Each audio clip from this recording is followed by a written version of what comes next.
So we're here with something you don't see in every house, a ventless gas wall heater. And we're going to take a couple minutes to go over some important information about these, how they operate, safety, and so forth. Stay tuned to learn more.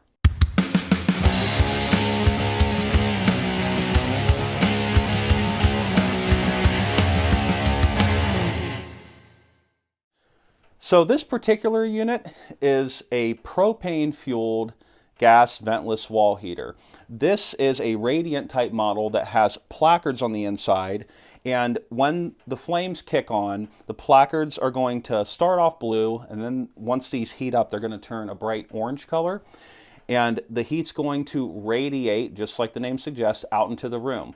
Now you can get blowers for most of these units, and a lot of people do, thinking that they need the blower to blow the heat out, and then otherwise you're not going to get a lot of heat. That's really not true.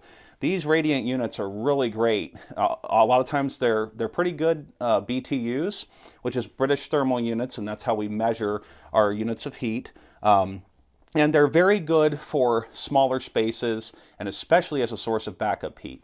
Big benefit to these units is that now the blower would have an electric powered fan, but a unit like this is just radiant and completely gas powered is not going to have any electrical components. If the power goes out, you've got heat. So that's great. Now this is a propane unit, but they also make the same types of models in natural gas. Natural gas is very nice. It's typically a very inexpensive fuel source, and it's continuous. There's a constant supply of it at the house. This particular house isn't in an area where natural gas is readily available, so they've opted for propane. But the propane has to be delivered then as it's used up. So we're going to go over some of the parts here of this unit. Down here, the little flame we have is called the pilot light. And the pilot assembly here has another component to it that's called a thermocouple. Up here are our controls. So we have our basic control knob and we have our igniter. And I'm going to go ahead and turn this unit off, and then we're going to turn it on so you can see how this works. So now I've turned the heater off. We have no pilot light. Okay, so what we have to do here is we turn the pilot to the arrow. Pretty simple.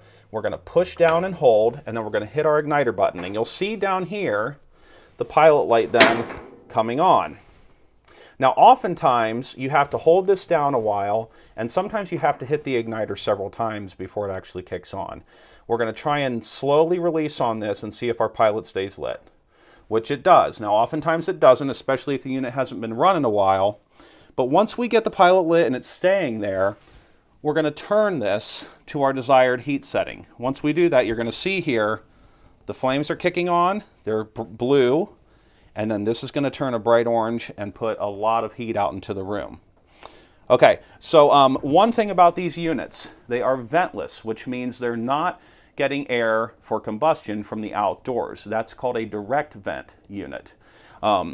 So the good thing about this is it's very high efficiency, but one bad thing is, since it's not getting air from the outdoors, it has to get oxygen from the interior of the home for combustion. And because it's doing that, it's depleting the levels of oxygen in the air inside the home, which of course could be a safety issue. Now, most of these units, especially newer models, will have oxygen depletion sensors, carbon monoxide sensors, and if our levels are off on those, they should automatically shut down. But of course, like anything, those components can go bad, and so it's always a good idea to make sure that you have at least a carbon monoxide detector nearby. And as a general rule, we always recommend not running ventless heaters for periods longer than about a couple hours at a time. Okay, so I'm going to turn this back down. You'll see this shut back off.